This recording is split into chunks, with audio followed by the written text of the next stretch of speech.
안녕하세요. 오늘은 달걀 간장조림 한번 만들어 보도록 할게요. 바로 재료 소개 들어갑니다. 자, 달걀은 한 10개 준비했고요. 무 한 주먹 정도 써볼 거고, 대파 1개, 간장은 1컵 정도 써볼 거고요. 설탕 한 2큰술 정도, 다음에 가스오브시 조금 필요합니다. 바로 시작할게요. 자, 우선 달걀을 한 10분에서 15분 정도 살짝 반숙 느낌으로 해서 삶아 볼 겁니다. 그 사이에 우리는 야채 손질을 좀 해줄게요. 그냥 무는 대충 깍둑 썰기 해주시면 되고요. 무를 먹을 거는 아니고 이제 국물을 좀 시원하게 해줄 수 있는 채즙을 좀 내는 거라서 무를 적당히 이렇게 깍둑 썰기 해주시면 되고, 뭐 많이 싱싱한 뭐 그런 무를 쓰시지 않아도 조금 이제 냉장고에 조금 있었던 그런 무를 쓰셔도 되고요. 뭐 대파도 적당히 그냥 이렇게 썰어주시면 됩니다. 대파도 국물만 채즙만 좀 내는 거니까 조금 막 많이 막 싱싱하지 않아도 괜찮아요. 물론 뭐 싱싱한 야채 저기를 쓰면 더 좋지만요. 이렇게 해서 준비해 주시고, 자, 요런 이제 다시팩 같은 거 하나 있으시면 준비하셔가지고 가스오브시를 조금 넣어 볼 거예요. 네, 가스오브시를 이렇게 다시 이제 국물을, 간장 국물을 좀 우려낼 거거든요.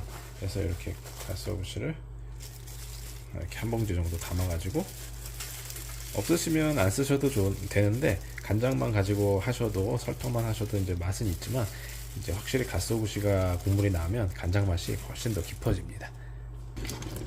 달걀이 끓으면 살살살살 이렇게 저어가지고 노른자가 가운데에서 딱 익을 수 있도록 이렇게 한 번씩 저어주시는 거예요.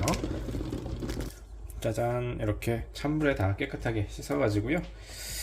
껍데기를 다 까줬고요. 자, 이제는 물을 한 2컵 정도 살짝 찰박찰박하게 잠길 정도 넣어주시고, 아까 준비한 야채들 듬뿍 넣어주시고, 야채를 좀 많이 준비했네요. 그 다음에 가스오브시까지 넣어줄게요. 자, 달걀 하나는 이렇게 보시면 반숙으로 했거든요. 한 10여 분 정도 이렇게 살짝 삶아줬고요.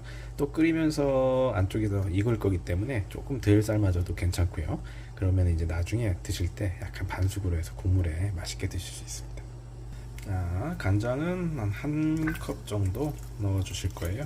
색깔이 조금 짭조름해지는 느낌으로 부어줘야 되니까요. 그 다음에 설탕은 한 2큰술 정도 넣어볼게요. 약간 조금 달콤 짭조름 해야 되거든요. 그래야 간이 배니까요. 조금 지금 국물이 많은 것 같은데 어차피 조금 졸여질 거니까요. 간장 조금만 더 넣어볼까요? 조금 이렇게 조금 까무잡잡한 색깔이 나와야 좀 맛있는 간장조림이 됩니다. 가스오브시를 넣어서 국물의 향이 아주 향기롭게 올라오고 있어요. 자, 이렇게 해서 조금 더 졸여줄 겁니다. 자, 이제 한 15분 정도 졸인 거고요. 보시면 이렇게 아까랑 다르게 확실히 달걀이 까무잡잡해졌죠. 야채들도 이제 채즙이 우러나와가지고 조금 숨이 죽었고요. 자, 이 상태에서 이렇게 해서 쫙 잘라가지고 안쪽도 이제는 다 익어버렸네요. 아까는 이제 살짝 반숙 비슷하게 했었는데 이 상태에서 이렇게 먹어도 아주 맛있습니다. 이걸 이제 밥 위에 얹어가지고 밥 반찬으로 해서 먹으면 상당히 맛있는데, 이 간장도 짭조름하기 때문에 가스오브시 간장이라서 여기 아주 향긋하면서 맛있어요. 간장은 짭조름하게 살짝 짭조름해야 요 이제 달걀이 조금 이제 간이 안 돼 있기 때문에 이렇게 해서 간이 딱 맞아지거든요. 이렇게 반찬통에 다 넣어 두셨다가 뭐 라면 먹을 때나 이럴 때 컵라면 같은 거 드시면은 달걀을 풀어서 넣지 못하잖아요. 그럴 때 이제 하나씩 꺼내 드셔도 되고, 아이들 반찬으로 급할 때 하나씩 꺼내서 먹어도 좋고요.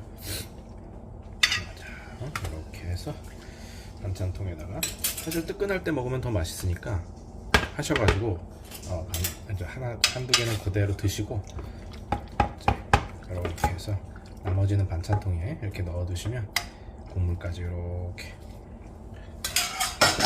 하면 아주 맛있는 간장 조림이 됩니다. 여러분도 맛있게 드시고 항상 건강하세요.